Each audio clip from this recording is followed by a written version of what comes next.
वे protein एक बहुत ही ज़्यादा वाइडली यूज सप्लीमेंट है जिसको काफ़ी सारे फिटनेस एंथुजियास्ट डेली बेसिस पे कंज्यूम करते हैं, क्योंकि इसके अंदर आपको काफ़ी अच्छा अमाउंट ऑफ प्रोटीन मिलता है और ये खाने में भी बहुत ही ज़्यादा कन्वीनियंट है। लेकिन बहुत सारे लोगों को इसके अराउंड काफ़ी सारे क्वेश्चंस है, जैसे कि कौन सा टाइप का वे प्रोटीन लेना चाहिए, कब लेना चाहिए, क्या इसके कोई साइड इफेक्ट्स है, क्या 18 साल के नीचे की उम्र वाले लोग इसको कंज्यूम कर सकते हैं। इन सारे सवालों के जवाब मैं इस वीडियो के अंदर आपको देने वाला हूं, तो वीडियो को एंड तक जरूर देख। ऑल्सो अगर आपके पेरेंट्स कंसर्न है कि आपको ये प्रोडक्ट दिलवाना चाहिए कि नहीं, तो उनको भी ये वीडियो जरूर दिखाओ, जिसकी वजह से उनके भी सारे डाउट्स क्लियर हो जाए, तो वो आपके लिए सही डिसीजन बनाने में आपकी हेल्प कर सके। एक एवरेज बंदा जिसका वेट 60 किलो है, उसका प्रोटीन रिक्वायरमेंट भी 60 ग्राम पर डे होता है, फिर चाहे वो वेट ट्रेनिंग करे कि ना करे। पर हमारे इंडियन डाइट के अंदर इससे आधा प्रोटीन भी हमको नहीं मिलता है। अब अगर ऐसे में आप वेट ट्रेनिंग करते हो या कोई भी प्रकार की कसरत करते हो, तो आपकी प्रोटीन रिक्वायरमेंट ऑलमोस्ट डबल हो जाती है। तो ऐसे में आपकी प्रोटीन रिक्वायरमेंट्स को मीट कर पाना काफ़ी ज़्यादा मुश्किल हो जाता है, फिर चाहे आप वेजिटेरियन हो या नॉन वेजिटेरियन हो। तो ऐसे में एक वे प्रोटीन सप्लीमेंट काफ़ी ज़्यादा मददरूप होता है, क्योंकि इसके एक स्कूप के अंदर आपको 25 ग्राम प्रोटीन आराम से मिल जाता है। अब सवाल यह आता है कि वे प्रोटीन है क्या। तो वे प्रोटीन एक मिल्क बाय प्रोडक्ट है। जब आप मिल्क से चीज़ या पनीर सेपरेट करते हो और वो जो लिक्विड रह जाता है उसको वे बोलते हैं, और उसी को प्रोसेस करके वे प्रोटीन बनता है। तो इंडस्ट्री के अंदर मिल्क के ऊपर एक प्रोसेस होती है, उसके बाद ये वे सेपरेट किया जाता है और उसके ऊपर फिल्ट्रेशन प्रोसेस होती है, जिसके बाद ये वे प्रोटीन हमें मिलता है। तो इसके अंदर कोई प्रकार का इंजेक्शन नहीं डालते, ना कोई स्टेरॉइड डालते हैं। ये कम्प्लीटली मिल्क बाय प्रोडक्ट है, मिल्क को प्रोसेस करके बनाया जाता है। अब दूसरा सवाल ये आता है कि कौन से टाइप का प्रोटीन परचेज करें। अगर आप कोई सप्लीमेंट स्टोर में जाओगे तो आपको पता चलेगा कि कितने सारे टाइप के प्रोटीन्स मिलते हैं। इसके अंदर मेनली दो टाइप के प्रोटीन आते हैं, एक होता है वे प्रोटीन और एक होता है केसिन प्रोटीन। जो अभी मैंने आपको बताया कि मिल्क से सेपरेट होकर जो लिक्विड बनता है वो वे है, तो जो सॉलिड पार्ट बनता है, जो चीज़ है या फिर पनीर है, वो एक केसिन प्रोटीन का सोर्स है। तो paneer is a good source of casein protein. अब आपको इन दोनों में से कौन सा प्रोटीन परचेस करना चाहिए, तो आपको वे प्रोटीन परचेस करना चाहिए, क्योंकि ये एक फास्ट डाइजेस्टिंग प्रोटीन है एज कम्पेयर टू केसिन, और ये प्राइस वाइज भी आपको काफ़ी ज़्यादा इफेक्टिव रहने वाला है एज कम्पेयर टू केसिन। तो always go for way protein. अब वे प्रोटीन के अंदर भी तीन टाइप है, एक है कॉन्सेंट्रेट, आइसोलेट और हाइड्रोसलेट, और इन तीनों के ही अंदर प्राइस डिफरेंस काफ़ी ज़्यादा है।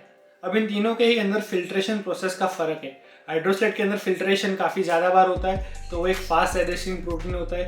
इसके अंदर प्रोटीन की बायो अवेलेबिलिटी भी काफ़ी ज़्यादा होती है। मतलब अगर आप एक 30 ग्राम का स्कूप लेते हो तो उसके अंदर प्रोटीन की मात्रा बहुत ही ज़्यादा होने वाली है हाइड्रोसलेट प्रोटीन के अंदर, और उतना ही ज़्यादा इसका प्राइस भी रहने वाला है। फिर इसके बाद आता है आइसोलेट, जिसके अंदर फिल्ट्रेशन थोड़ी कम रहती है एज कम्पेयर टू हाइड्रोसलेट। और फिर आता है कॉन्सेंट्रेट, जिसके अंदर फिल्ट्रेशन आइसोलेट से भी कम रहती है और ये थोड़ा स्लो डाइजेस्टिंग होता है as compared to the other two. लेकिन अगर आपका बजट टाइट है तो कॉन्सेंट्रेट आपके बजट के अंदर बैठने वाला है, क्योंकि ये रिलेटिवली चीपर रहेगा as compared to the other two products. तो जब आप स्टोर में परचेस करने जाओगे तो वो सेल्समैन आपको बोलेगा कि भैया आप आइसोलेट लेके जाओ, हाइड्रोसलेट लेके जाओ, तो वो जितना फास्ट डाइजेस्ट होगा उतना ही जल्दी वो आपके मसल में लगेगा और आपकी बॉडी जल्दी से बन जाएगी।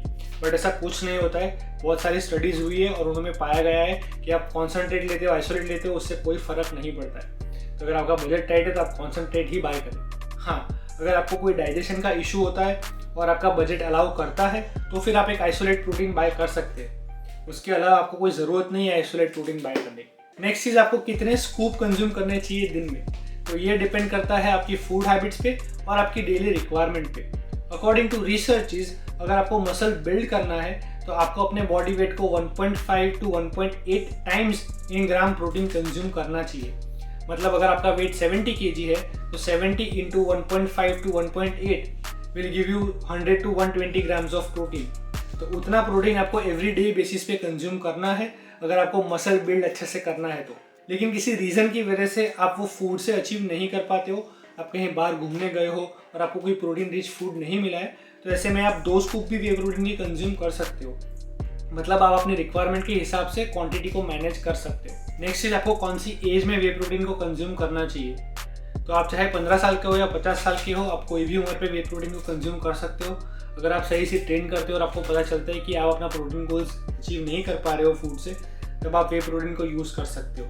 Now the most important question कि वे प्रोटीन के क्या साइड इफेक्ट्स है। बहुत सारे लोग ऐसा बोलते हैं कि वे प्रोटीन लेने से उनकी किडनी खराब हो जाएगी, मसल्स बहुत ज़्यादा फूल जाते हैं, या फिर प्रोटीन छोड़ने पर मसल्स ढीले हो जाते हैं। तो क्या ऐसा कुछ होने वाला है? तो मैं आपको बता दूं कि आपकी किडनी नहीं खराब होने वाली है वे प्रोटीन कंज्यूम करके। हाँ, जिनकी किडनी ऑलरेडी खराब होती है उनको डॉक्टर सजेस्ट करते हैं कि आप प्रोटीन रिच फूड मत खाओ, क्योंकि किडनी का काम होता है प्रोटीन को फिल्टर करना। तो अगर किडनी ठीक से काम नहीं करेगी तो वो प्रोटीन को सही से फिल्टर नहीं कर पाएगी और उस पर लोड काफ़ी ज़्यादा बढ़ जाएगा। तो ऐसे में आपको प्रोटीन कंज्यूम नहीं करना है। लेकिन अगर आप एक हेल्दी इंडिविजुअल हो तो आपकी किडनी खराब नहीं होगी प्रोटीन खा के। रही बात मसल्स फूल जाने की या फिर मसल ढीले हो जाने की, तो आप मुझे बताओ, क्या दूध पीने से आपके मसल्स फूल जाते हैं? तो अगर दूध पीने से नहीं फूल जाते तो फिर वे प्रोटीन कंज्यूम करके कैसे होंगे? वो मिल्क बाय प्रोडक्ट है भैया, तो मिल्क से जो होगा वही वे प्रोटीन से होने वाला है। और क्या वे प्रोटीन छोड़ने से आपके मसल्स जैसे लूज हो जाएंगे या फिर लटक जाएंगे? मालूम नहीं आप तक ये इन्फॉर्मेशन कहाँ से पहुँचती है, बट ऐसा कुछ नहीं होने वाला है। अगर आप वे प्रोटीन कंज्यूम करना छोड़ देते हो और उसको कोई एडिक्वेट प्रोटीन फूड से रिप्लेस नहीं करते हो तो आपका ओवरऑल प्रोटीन इंटेक कम हो जाएगा, जिसकी वजह से आपका मसल साइज भी कम होगा।